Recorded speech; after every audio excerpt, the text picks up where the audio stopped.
Hello दोस्तों आज हम क्लास 10 का नया चैप्टर ट्रिगोनोमेट्री चालू करने जा रहे हैं। दोस्तों मैं बता दूं, ये ट्रिगोनोमेट्री अंग्रेजी शब्द ट्रिगोनोमेट्री की उत्पत्ति ग्रीक शब्द ट्राई जिसका अर्थ होता है तीन और गोनो का अर्थ होता है भुजा और मेट्रॉन जिसका अर्थ होता है माप, यानी तीन भुजाओं की माप से मिलके ट्रिगोनोमेट्री बना है।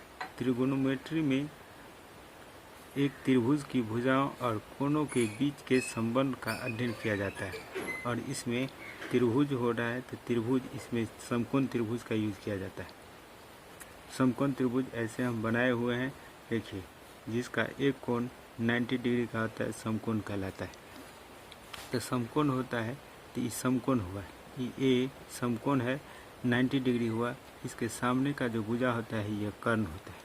सामने का जो भुजा है 90 डिग्री के सामने की भुजा को कर्ण कहते हैं और 90 डिग्री के सामने की भुजा कर्ण और बाकी दो जो न्यून कोण बचा हुआ, दोनों जो बचा हुआ कोण है सी और बी, ये दोनों न्यून कोण हुआ। तो न्यून कोण को हम लोग यहाँ देखिए, यहाँ लिखे हुए न्यून कोण को दर्शाने के लिए कभी कभार ग्रीक वर्णमाला के अक्षर theta, alpha, beta, gamma, phi आदि का प्रयोग किया जाता है। यानी इस दोनों में से किसी एक को थीटा मान लेते हैं।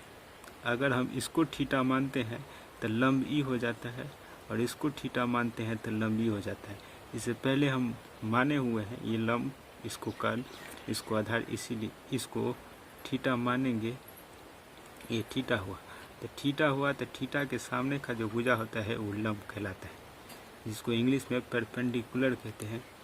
और बाकी जो बचा हुआ है ये तो 90 डिग्री के सामने की भुजा कर्ण हुआ और थीटा के सामने की भुजा लंब हुआ, तो बाकी जो बचा हुआ है वो आधार होगा, ये आधार है। यही ट्रिगोनोमेट्री। और इस भुजा का एंगल के साथ, ये जो थीटा है ना, इसके साथ कुछ अनुपात होता है। जैसे इस अनुपात क्या होता है उसको हम लिखते हैं ट्रिक से, पंडित बद्री प्रसाद हर हर बोले।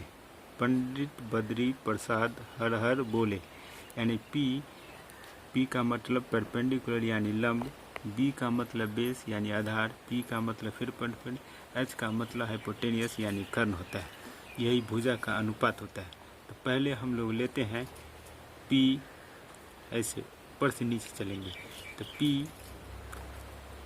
पी बट्टा एच, पी बट्टा एच, यानी पी किसको कहते हैं, पी लंब को, तो लंब, और एच किसको, कर्ण को, द कर्ण, यानी लंब बट्टा कर्ण, इसका नाम साइन होता है। और यहाँ पर थीटा है तो यहाँ पर थीटा लगा दीजिए, साइन थीटा।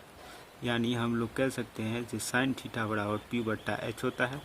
और दूसरा फार्मूला, अब देखिए, बी बट्टा एच का कि ऊपर से नीचे चलना है, ऐसे बी बट्टा एच, तो बी बट्टा एच, तो बी का मतलब क्या है, बेस आधार, और एच का मतलब होता है कर्ण, यानी आधार बट्टे कर्ण। तो आधार बट्टे कर्ण, इसका नाम होता है कॉस। और थीटा है, एंगल थीटा माने है तो इस थीटा यहाँ लगा देना है। तो इसको हम कह सकते हैं कॉस थीटा बराबर बेस अपॉन हाइट। तीसरा फार्मूला होता है, तीसरा क्या है, पी बट्टा बी, तीसरा है पी बट्टा बी, तो पी बट्टा बी, यानी पी क्या है, परपेंडिकुलर यानी लंब, और बी क्या है, आधार, बेस। तो लंब बट्टा आधार, यह है ना, लंब है आधार, इसका नाम है टेन। और थीटा यहाँ पर है तो थीटा, यानी टेन थीटा बराबर अगर पूछा जाए तो पी बट्टा बी होता है, और इसी का रेसिप्रोकल होता है। अब देखिए, अब इसको क्या करते हैं, पलट देते हैं, पंडित बद्री प्रसाद हर हर बोल। अब इसको क्या करते हैं, हर हर बोल को ऊपर लिख देते हैं, अब पंडित बद्री प्रसाद को नीचे लिख देते हैं। अब देखिए एच बट्टा, फिर ऊपर से नीचे एच बट्टा पी, तो यहाँ देखिए चौथा फार्मूला जो बनेगा एच बट्टा पी एच का मतलब क्या, हाइपोटेनियस यानी कर्ण, और पी का मतलब होता है परपेंडिकुलर यानी लंब, यानी कर्ण बट्टा लंब। पी बट्टा एच बट्टा पी, यहाँ देखिए पी बट्टा एच है, यहाँ एच बट्टा पी, इसका उल्टा है नहीं, तो इसका उल्टा है, यानी एच बट्टा पी, तो इसका उल्टा हो जाएगा कोसेक थीटा। कोसेक थीटा हुआ है, सॉरी थीटा ऐसे लिखा था, कोसेक थीटा। और पचमा जो फार्मूला बनेगा हम लोग कह सकते हैं, साइन का रेसिप्रोकल कोसेक होता है। और फिर अब जो बनाएंगे पचमा, उसको एच बट्टा बी, एच बट्टा बी, एच बट्टा बी, यहाँ देखिए दूसरा को देखिए, पहला को पलटे तो चौथा बना, दूसरा को पलटे तो पचमा बना। देखिए बी बट्टा एच था, अब लिख दिए एच बट्टा बी, तब इसका नाम हो जाएगा सेक थीटा। सेक थीटा हो गया ये। तो हम लोग कह सकते हैं सेक थीटा बराबर क्या, कर्ण बट्टा आधार। सेक थीटा बराबर कर्ण बट्टा आधार। और छठा फार्मूला हो गया, अब इसको बदल दीजिए, बी बट्टा पी, तो यहाँ देखिए पी बट्टा बी, पी का मतलब लंब, परपेंडिकुलर लंब बट्टे आधार, लंब बट्टा आधार, यानी टेन थीटा था, तो अब क्या हो गया आधार बट्टा लंब, तो इसका नाम पड़ जाएगा कॉट, और थीटा है तो थीटा इसको मारे तो थीटा हो गया। यानी ये 6 फार्मूला है, यही 6 फार्मूला पर ट्रिगोनोमेट्री चलेगा। तो हम लोग कुछ और देख लेते हैं। यहाँ देखिए ये समकोण त्रिभुज है, जैसे देखिए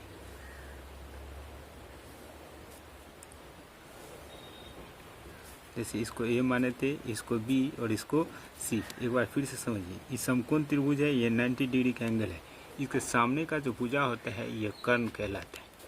और ये दोनों एंगल, ये दोनों में से किसी एक को मान लीजिए आप, ये दोनों न्यून कोण होता है, न्यून कोण।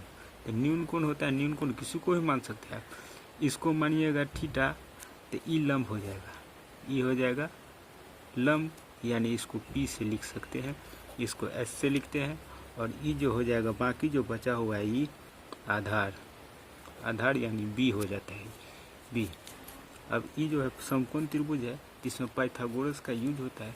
तो पाइथागोरस का यूज करने के लिए क्या होता है, जो एच का स्क्वायर बराबर, एक फार्मूला होता है इसका, एच स्क्वायर बराबर यानी ई कर्ण का स्क्वायर बराबर लंब का स्क्वायर यानी पी का स्क्वायर प्लस बी का स्क्वायर। और या इसको ऐसे लिख सकते हैं, एच बराबर रूट अंडर स्क्वायर था, इधर जाएगा रूट चलेगा, तो P square plus B square. दूसरा फार्मूला हो जाएगा अब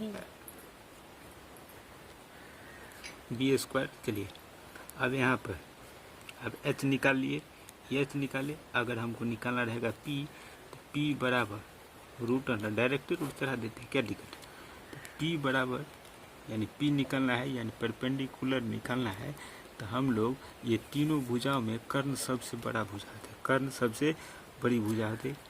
तो कर्ण का स्क्वायर माइनस पी यहाँ लिखे हैं तो बी हो गया, यानी बी का स्क्वायर।